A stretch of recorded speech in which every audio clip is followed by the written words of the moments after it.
Hello everyone, আমি অনামিকা। আমার নিউজিল্যান্ডের নতুন একটি ব্লগে সকলকে জানাই অনেক অনেক স্বাগত। আশা করি সকলে খুব ভালো আছেন আর আমরাও খুব ভালো আছি। তো এখন দুপুরবেলা, আজ গুড্ডুরও স্কুল ছুটি আর ঝলমলে রোদও আছে, তাই আমরা লাঞ্চ করে এখন একটু হাঁটতে বেরিয়েছি।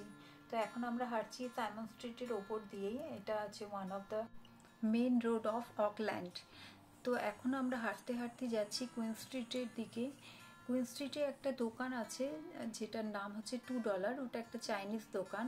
তো শুনেছি ওখানে নাকি খুবই সস্তায় জিনিসপত্র পাওয়া যায়। তো সেই জন্যই যাচ্ছি, আর কিছু টুকিটাকি যদি সস্তায় পাই তাহলে কেনাকাটা করব সেই জন্য।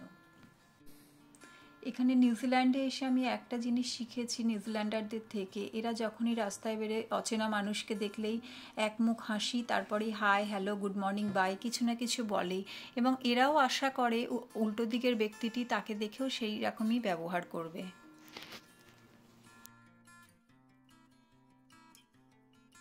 এই যে চলে এসেছি আমরা দোকানটার সামনে। এটার নাম হচ্ছে $2 শপ। কিন্তু এখানে $2 থেকেও বেশি দামি জিনিসপত্র পাওয়া যায়, যেমন আপ টু $12 অবধি। কিন্তু খুবই রিজনেবল প্রাইসে অনেক ভালো ভালো জিনিসপত্রই পাওয়া যায় এখানে, যেমন পেন, চাবি রিং, কফি মগ থেকে শুরু করে আর একটা জিনিস আমি এখানে বালতিও দেখেছি, যেটা অন্য কোনো দোকানে আমি দেখতে পাইনি।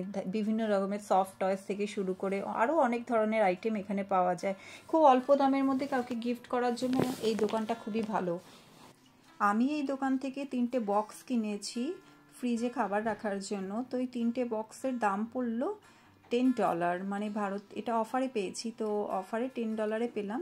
তো যার ভারতীয় মুদ্রা দাম হচ্ছে 500 টাকা। এখানে দেখছি অনেক শোপিসও রয়েছে, কিন্তু এখন তো আমার দরকার নেই। আর তাছাড়া দেখলাম এখানে ফার্স্ট এড বক্সের জিনিসপত্র রয়েছে, হাউসকিপিংয়ের জিনিসপত্রও রয়েছে। তো ফার্স্ট এড বক্সের জিনিসপত্র তো আমি ইন্ডিয়া থেকেই নিয়ে এসেছি। ওই যে গুড্ডু দেখতে দেখতে আবার নিচেও চলে গেছে। আর হাউসকিপিংয়ের জিনিসপত্র আমার বাড়িতে এখন আছে, তো পরে যখন আসবো দরকার মতো সব কিছু নিয়ে যাব। আমাদের ওখানে যেমন সব কিছু হাতের নাগালে পেয়ে যাই পাড়ার দোকানে, এখানে কিন্তু সেটা পাওয়া যায় না। আর সব থেকে বড় কথা হলো, ইন্ডিয়াতে যেমন ফ্লিপকার্ট বা অ্যামাজনে অর্ডার দিলেই বাড়িতে চলে আসে, এখানে আবার ফ্লিপকার্ট বা অ্যামাজনের প্রচলনটা নেই। সব কিছু গিয়ে ওই ডিপার্টমেন্টাল স্টোরে কিনতে হয়।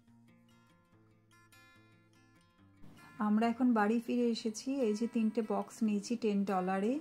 আর তবে এই 3টে বক্সে হবে না, আমাকে আরও বক্স নিতে হবে, ওই দোকান থেকেই নেব। তো ব্লগটা আজ এখানেই শেষ করছি। সকলে খুব ভালো থাকবেন, সুস্থ থাকবেন। Bye bye.